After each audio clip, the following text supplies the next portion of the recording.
Pois é, muita coisa aconteceu desde a última vez em que estivemos aqui no nosso podcast do Ateliê, Fernando, não é verdade? É verdade. E hoje trouxeste-nos aqui algumas notícias. Queres contar? A primeira notícia é uma ideia de startup muito interessante, muito inovadora também, porque há muito tempo que não existe inovação neste espaço, e é uma empresa chamada Simple Closure, que aquilo que está a propor é facilitar o fecho das empresas. What? Yeah. Ok, conta. Queres saber tudo? Ok, pronto. Basicamente esta empresa levantou 1,5 milhões de dólares em menos de 24 horas. Ok? E porquê? Porque está a propor-se ajudar empresas a fechar mais rapidamente e com menos custos. Para quem não sabe, é fácil começar uma startup, mas fechar uma startup não é assim tão fácil. Okay? Criar uma empresa é fácil, fechar uma empresa não é assim tão fácil. E estatisticamente, pelo menos nos Estados Unidos, 93% das empresas que levantam investimento acabam por fechar. Ixi. Ok? Portanto, muito. O mercado existe. Ok, para esta startup, que é tipo uma funerária de startups. É tipo What? isso. Okay. E em termos de números absolutos, estima-se que entre 700 mil e 1 milhão de empresas feche todos os anos nos Estados Unidos. Isso é muita empresa. São muitas empresas, ok? Portanto, o que é que acontece agora quando uma empresa tem de fechar? Tem de contratar advogados, tem de contratar contabilistas, auditores, tudo, para garantir que o processo fica mesmo finalizado, ou seja, que são terminados os relacionamentos com os clientes, com os fornecedores, tudo de uma forma como deve ser, não é como acontece às vezes em que as empresas simplesmente desaparecem e as pessoas ficam a arder. Portanto, a ideia é fechar tudo como deve ser, e esse processo é um processo demorado, é um processo muito burocrático, muito manual e muito caro. Nos Estados Unidos pode chegar a demorar cerca de 1 ano para fechar uma empresa e custar cerca de 75 mil dólares. Portanto, o que eles estão a propor é reduzir o tempo, tornar também mais fácil para as pessoas que estão a tratar do fecho da empresa e diminuir o custo. Pronto. Faz sentido. E há aqui uma coisa muito interessante, que é, muitas vezes as startups vão à procura de investimento e os investidores não entendem qual é o problema que a startup está a resolver, porque não é um problema que eles sintam na vida deles. Mas neste caso, o cliente são os investidores.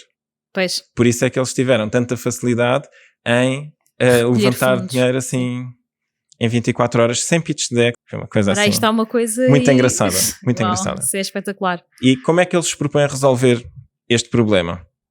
Com fintech, portanto, tecnologia ligada à área financeira, legal tech, portanto, tecnologia ligada à área legal, ou seja, toda a parte de os advogados e essa parte toda isso, legal, e depois inteligência artificial para redigir os contratos e os documentos.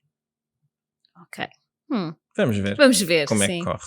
Mas a ideia é boa. Claro que ninguém gosta muito de lidar com o fim das empresas, mas alguém tem de fazer o trabalho, assim um bocado como as funerárias também têm de fazer o trabalho que as pessoas, regra geral, não têm muito interesse em fazer. Exatamente. Mas é muito interessante, então levantares dinheiro sem pitch, sem nada disso, e conseguires logo em 24 horas um valor tão elevado, é porque realmente é uma dor real e muito aguda no mercado. Sim, eu acho que o ponto principal aqui é quem está a investir é cliente. É o público-alvo, é o cliente tipo desta solução, são as próprias pessoas que estão a investir. Porque normalmente tu precisas de terminar a empresa com toda esta burocracia quando existem investidores. Pois. Quando não existem, acredito eu que o processo seja relativamente mais simples. Certo que sim. Muito bem. Começar logo assim com uma notícia de uma forma inovadora de fechar as empresas e de levantar dinheiro sem pitch, isso é muito bom. Provavelmente esta empresa não vai fechar tão cedo. Vamos ver. Eu espero que sim, espero que não feche e que ajude muitas empresas, porque realmente esta coisa de criar uma startup não é um jogo certo. Nós estamos sempre a inovar, temos que estar sempre à procura e a ouvir o mercado, e quando as empresas falham nessa parte, pronto, por muito dinheiro que tenham recebido de investimento, é muito difícil que consigam vingar no mercado. Sim, e se formos a pensar isto do ponto de vista dos founders, normalmente quando um founder tem de fechar uma empresa, ele não vai desistir de empreender, ele vai criar outra empresa. E o facto deste processo demorar 1 ano é como se atrasasse em 1 ano a vida daquele founder que está a tentar seguir em frente com a sua vida depois de uma ideia falhada. Pois, exatamente. Portanto, eu acho que pode mesmo ser muito útil ter uma solução destas. Será que há uma empresa dessas em Portugal? Não acredito. Mas também não sei se as empresas em Portugal têm assim tantas coisas a fechar. Não, não sei, tínhamos de ver os números. Exatamente. Mas é uma ideia, é uma ideia. É uma ideia. Ideias há muitas, não é? Mas pronto.